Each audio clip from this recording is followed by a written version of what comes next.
Comunidade de Cultura Divinista, Instituição Divinista, apresenta Curso de Desenvolvimento Mediúnico, Aula 6, Amor e Sabedoria.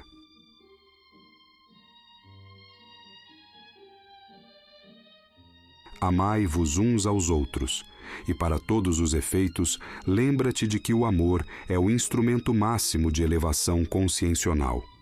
Nos mundos inferiores é assim, pois as sabedorias do homem, muitíssimas vezes, têm-no lançado nos abismos de pranto e ranger dos dentes. O amor é singeleza, bondade, humildade, perdão, renúncia, trabalho amoroso e vida plena. A sabedoria humana tem grudado o homem ao mundo e por muito tempo ainda o fará, mas o amor tem-no atirado e atirará no rumo do céu. Aprendemos com o princípio emanador. Olhem a terra com olhos de ver, procurem penetrar o porquê de tudo, e em tudo descobrirão amor e sabedoria. Deus não está longe, Deus está no âmago profundo de tudo e todos. Quem marcha para seu próprio interior, através de elevados sentimentos e alevantados saberes, força contato com o sagrado princípio e torna-se poderoso. O grau crístico, como o conhecemos na Terra, esse é o grau sintônico por excelência. Todavia, fica dito, não é apenas uma questão de teoria, de alcance passageiro, de realização estática, mais ou menos prolongada, como acontece com certos místicos, principalmente com alguns escritores espiritualistas. O ponto crístico, de fato, é aquele curtido através de vidas e mais vidas. É aquele construído no contato direto com as grandes provas, onde a grandeza de alma se revela em rasgos de paciência, de tolerância e de renúncias. E como a evolução interior obriga a mais responsabilidades no uso próprio e de tudo aquilo que venha a descobrir fora, eis que o sentido moral da vida se impõe, não apenas para efeito de equilíbrio na movimentação social entre irmãos, mas também para recomendar a bondade, a renúncia, o gosto de praticar o bem acima de interesses quaisquer. Agir com justiça é uma coisa, e agir com amor é outra coisa. A rigorosa justiça reparte tudo com rigor, enquanto o amor dá de si tudo quanto pode, sem visar devoluções ou agradecimentos. Está no Velho Testamento. Misericórdia quero e não sacrifício, diz o Senhor. Hoje conheço a força do pensamento e sei como faz bem pensar em coisas boas se manter preocupações elevadas, de paz e amor. Amar os maus é uma necessidade tão grande como abominar o mal. Nunca poderemos ser felizes enquanto conservarmos dentro de nós uma parcela do mal, seja sob qual forma se apresentar: rancor, egoísmo, ressentimento, inveja, preguiça, etc. É preciso amar, amar constantemente. A princípio isto não é fácil, mas, pela oração, chegaremos a descobrir motivos para amar o próximo. Começa-se orando por aqueles a quem amamos de verdade, passando depois aqueles que nos fizeram mal, perdoando-os e desejando-lhes felicidades. Este ato de caridade projeta uma antena luminosa às mais altas esferas, por onde descem fluidos sublimes. Além disso, a boa disposição atrai os agentes do bem e da paz que, aos milhares, cruzam o espaço para auxiliar os que se esforçam pelo bem.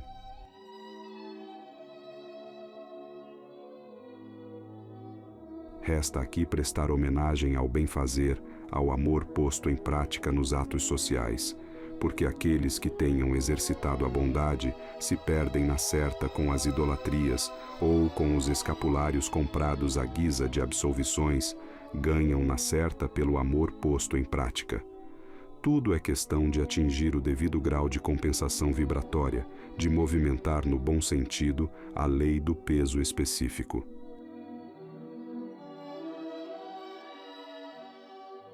Mas aquele que compreende a importância do amor, vivendo para as boas obras, tem tudo isso ao seu dispor, e mais os grandiosos hospitais e laboratórios do mundo espiritual, para onde serão conduzidos, em duplo ou duplos, para tratamentos. O Cristo, por exemplo, que mandou perdoar 70 vezes 7 vezes, que se ofereceu em sacrifício total, que pronunciou o sermão da montanha, que, enfim, foi amor vivido. Ele mesmo mandou não atirar dádivas aos cães e aos porcos. Ele mesmo mandou atirar contra os rebeldes até o pó das alparcas. Ele mesmo mandou pôr fogo na cabeça dos adversários através da oração feita em favor deles. Antes de tudo, é preciso usar ao máximo a inteligência e a consciência, a razão e o sentimento. Para sentir, é preciso também compreender, e vice-versa. Só assim poderemos amar ao próximo como a nós mesmos. Sabedoria e conhecimento. A sabedoria está no usar certo o elemento ou recurso certo, na hora certa e para o fim certo. O saber é o acúmulo de experiências, assim como a santidade é o acúmulo das virtudes. Inteligência e razão. É o produto da imensa caminhada pelos escaninhos anteriores, e no corpo astral, carro da alma ou perispírito da centelha, se caracteriza pela elaboração cada vez mais perfeita do cérebro. É a entrada na verticalização em geral do espírito, marchando lentamente para a intuição, a união com o princípio ou Deus, na intimidade profunda. Intuição e instinto. Instinto, subsistência, sexo, defesa da prole, etc. Assim começa a fase dos movimentos instintivos, dos impulsos primitivos, e vai crescendo, marchando para a razão, a inteligência, o raciocínio, o cálculo, etc. Intuição. Não é faculdade mediúnica, como erradamente muitos supõem, pois é patrimônio adquirido, mérito conquistado, produto da evolução feita, do grau hierárquico atingido, etc. Como tudo obedece à lei das gamas, dos infinitesimais graus a serem atingidos, a intuição é o processo final de integração da centelha na unidade divina.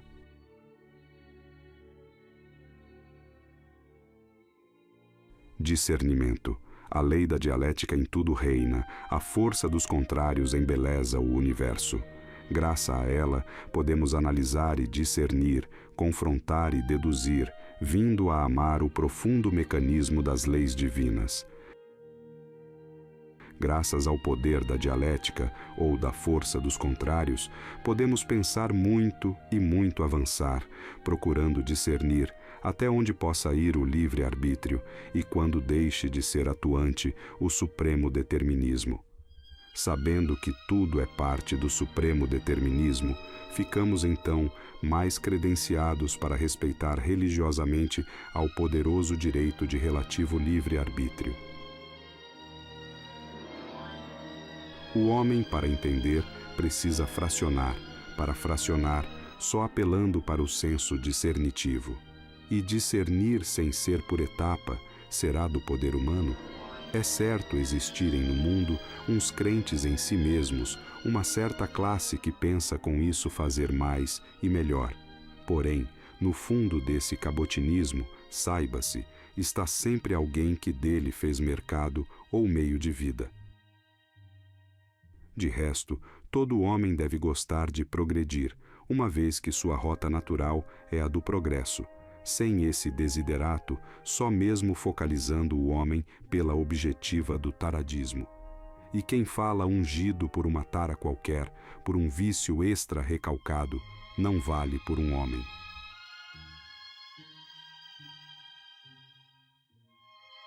A mania do complexo atrai as mentes novatas, assim como o gosto pela síntese coroa o pensamento dos espíritos mais evoluídos. Bom senso, que a era cósmica convida todos os filhos de Deus para um encontro com o bom senso, a fim de atender a Jesus Cristo, cuja bandeira branca, tendo no centro escrita a palavra amor, convida ao abandono dos preconceitos em geral, para que o reino de Deus possa desabrochar no íntimo de todos, marcando a entrada destes planetas no âmbito de outras dimensões vibratórias. O supremo documento: Eu sou o Senhor teu Deus, não há outro Deus. Não farás imagens quaisquer para as adorar. Não pronunciarás em vão o nome de Deus. Terás um dia na semana para descanso e recolhimento. Honrarás pai e mãe. Não matarás. Não cometerás adultério. Não furtarás. Não darás falso testemunho. Não desejarás o que é do teu próximo. O supremo documento pergunta muito e sempre aos semelhantes sobre as sabedorias relativas, mas para efeito de conduta moral, pergunte cada um a si mesmo, na hora de agir em sociedade, se está com a lei e com o Cristo. Porque depois de ter praticado a ação, boa ou ruim, a reação da justiça divina será completa, para a paz ou para a tormenta. Quem age, registra em si mesmo, porque é juiz em causa própria, saiba ou não, queira ou não, goste ou deixe de gostar. 3 sentidos da lei de Deus. 1.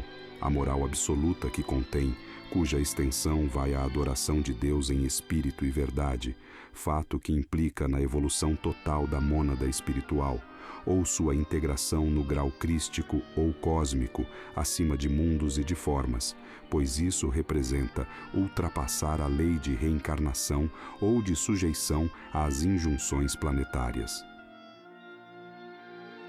2. O amor que encerra, para todos os efeitos a síntese das conquistas evolutivas, o maior dos instrumentos de edificação, pois começando humano, confinado ou restrito ao mundo de relações humanas, ele irá crescendo, irá se avolumando, até realizar na mônada espiritual a obra de sintonia ou de união com o Pai Divino.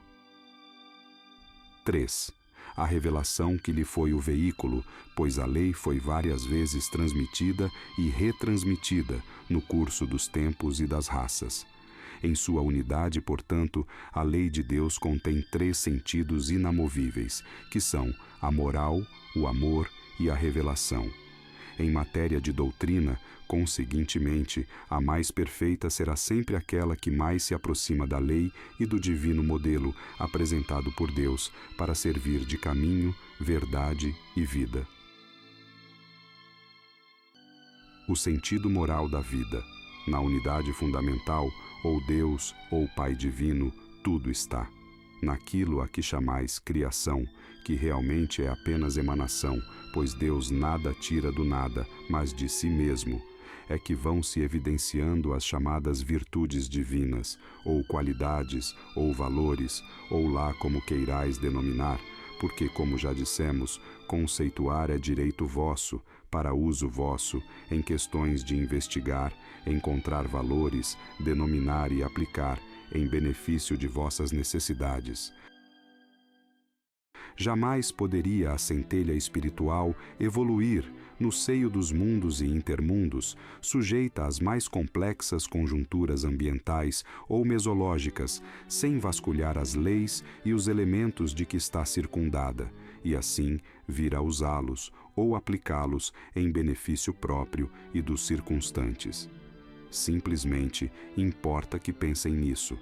Que poderia faz a centelha espiritual para crescer em si mesma ou desabrochar o Cristo interno, sem procurar em si e no ambiente exterior tudo o que há de leis, elementos e fatos?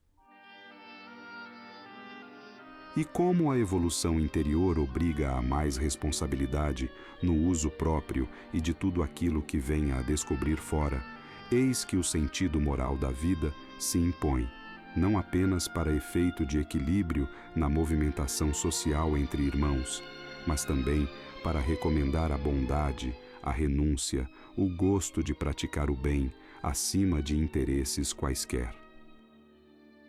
Portanto, aprendei a importância do sentido moral da vida através da mais elevada noção de comportamento bom, lembrando as palavras do divino molde: dai dignos frutos pelo exemplo. virtudes divinas a serem desabrochadas e praticadas: perseverança, autossuperação, autoestímulo, temperança, determinação, probidade,